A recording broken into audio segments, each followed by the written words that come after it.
نثار صاحب، گزشتہ کچھ عرصے میں اہم ترامیم بھی ہوئی، قوانین سازیاں بھی ہوئیں اور طاقت کا ارتکاز بھی ہمیں دکھائی دیا. اب اس کے بعد نظام بھی چاہتا ہے کہ وہ اس جگہ پر موجود ہو، لیکن کیا نظام کو وہ جگہ نہیں دکھتی اور وہ ڈیلیوری کے لیے دباؤ بڑھا رہا ہے حکومت کی طرف؟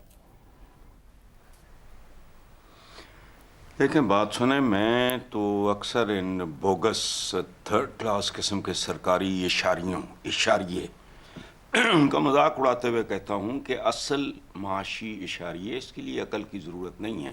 میرا بیک گراؤنڈ اکنامکس کا ہے. اس ملک کے اصل معاشی اشاریے کروڑوں کی شکل میں، کروڑوں کی تعداد میں سڑکوں، بازاروں، گلیوں میں بھوک، بے روزگاری کے کوئلوں پہ رینگ رہے ہیں. یہ تو ہو گئی وہ جو آپ کہہ رہے ہیں نا کہ زمینی حقائق، دوسری طرف نظام کے تقاضے. نظام کوئی نہیں رہ گیا. بحران تو ایک بات یاد رکھنا، وہ آندھی طوفان کی طرح عروج کی طرف جا رہا ہے، اور کرپشن، انکمپیٹنس کے ستونوں پہ کھڑی اکانومی کو دنیا کی کوئی طاقت سنبھالا نہیں دے. پاکستان کی اکانومی کھڑی ہے ناانصافی پہ، کرپشن پہ، انکمپیٹنس پہ. ایک مثال، ایک جملہ، کبھی سوچا ہے کہ اختیارات میں اور تنخواہوں میں کتنا غیر انسانی انسپیکٹرز ریڑھ کی ہڈی ہوتے ہیں ہر ڈپارٹمنٹ کی، کسٹمز ہو، ایکسائز ہو، فوڈ ہو، فلانا وٹ ایور. کبھی ان کی تنخواہیں غور کرو اور پھر یہ سوچو کہ وہ زندہ کیسے ہیں. 1.5 لاکھ کی اوقات اب کوئی رہ گئی ہے؟ یہ جھوٹ کا کاروبار ہے. 5,000 آج بھی لکھا ہوا ہے نوٹ پہ، ورتھ اس کی نہیں رہ گئی 500 کی. یہ جھوٹ پہ کھڑا ہے سارا. انکمپیٹنس، کرپشن اور لیک آف جسٹس، کوئی شے اپنے ٹھکانے پہ نہیں ہے. جھوٹ پہ کھڑا ہے سارا نظام، اور یہ چلے گا نہیں. It has to collapse. سر حسن صاحب، یہ انکمپیٹنس، کرپشن اور لیک آف جسٹس، اوپر ترجیحات درست کرنے کی بات ہے. کیا آج کی حکومت اور نظام کی ترجیحات ہیں ان چیزوں سے نمٹنا، یا اہلیت ہے ان سے نمٹنے کی؟ سوال ہی نہیں پیدا ہوتا. یہ وہ ہیومن مٹیریل ہی نہیں ہے. آپ بھیڑیے کو رکھ دو بھیڑوں کی رکھوالی پہ، ان کو سوٹ ہی نہیں کرتا. اور جس ملک میں آج تک لینڈ ریفارم نہیں ہو سکی 78 سال میں انڈینز نے، ٹھیک فضول بات. زیغم صاحب، کوئی نظام ترمیم کر کے اپنے آپ کو جتنا بھی مضبوط بنا لے، مگر معاشی جمود جو ہے جہاں عوام کو ڈیلیور ہونا ہے، وہ عوامی بے چینی کب تک برداشت کر پائے گا؟ اور آپ سمجھتے ہیں کیا نظام کے ایک حصے کو اس حقیقت کا ادراک ہو رہا ہے، یا وہ اس جانب بڑھ رہا ہے کہ یہ بوجھ یہاں سے آگے اٹھانا مشکل ہوگا اور تبدیلیوں کی خواہش ہوگی کہیں نہ کہیں؟ نہیں، بوجھ اٹھانا کیوں مشکل ہوگا؟ عوام کیا کر لیں گے؟ دیکھیں، میرے جو معاشی ماہرین ہیں، میں تو قربان جاؤں ان پہ.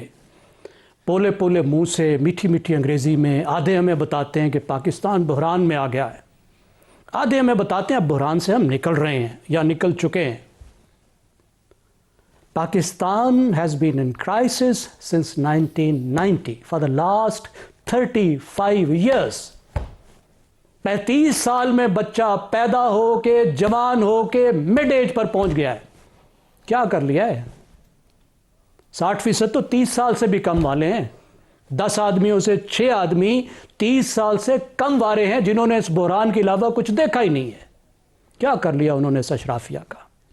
دیکھیے، 1990 کے بعد ہماری جو معاشی ترقی ہے وہ 6% سے آدھی ہو کر 3-4% پہ آ گئی.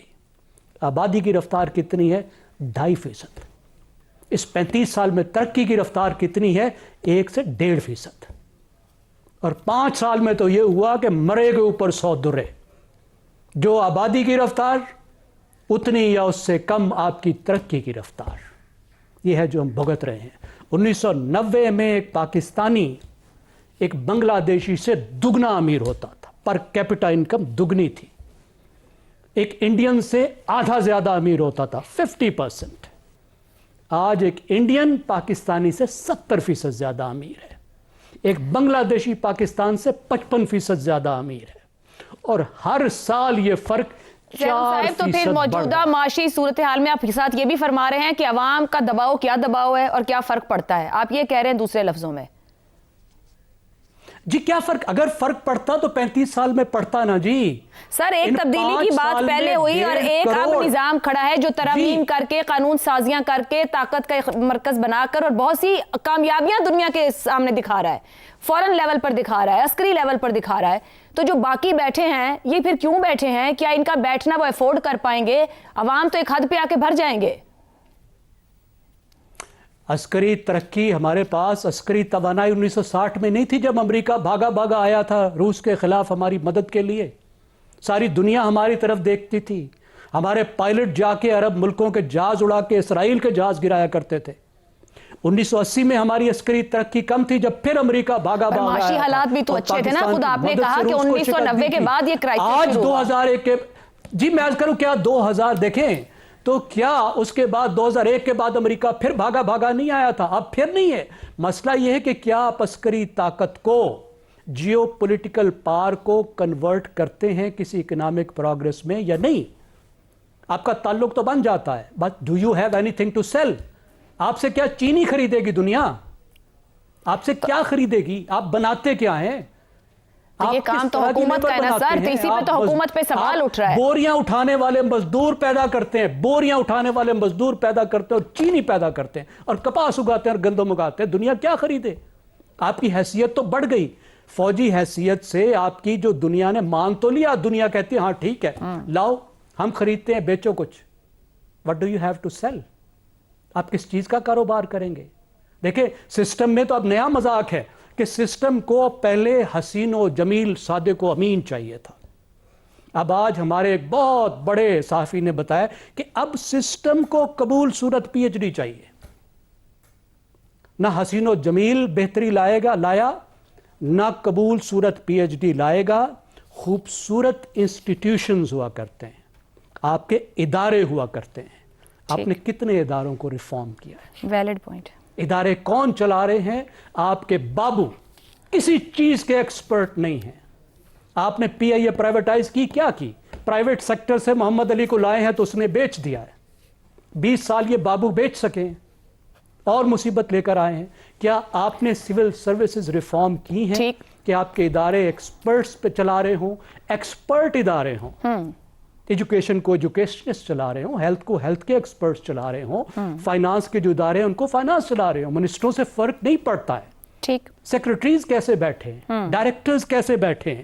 یہ الیٹ کی میں سمیٹ دیتا ہوں بات کو. دیکھیے اس الیٹسٹ اکانومی کو جب تک نہیں بدلیں گے, اور یہ بدلے گی تو کریٹو ڈسٹرکشن آئے گی. الیٹ کے یہ بیکار بزنس خراب ہوں گے. تو کیا وہ تیار ہیں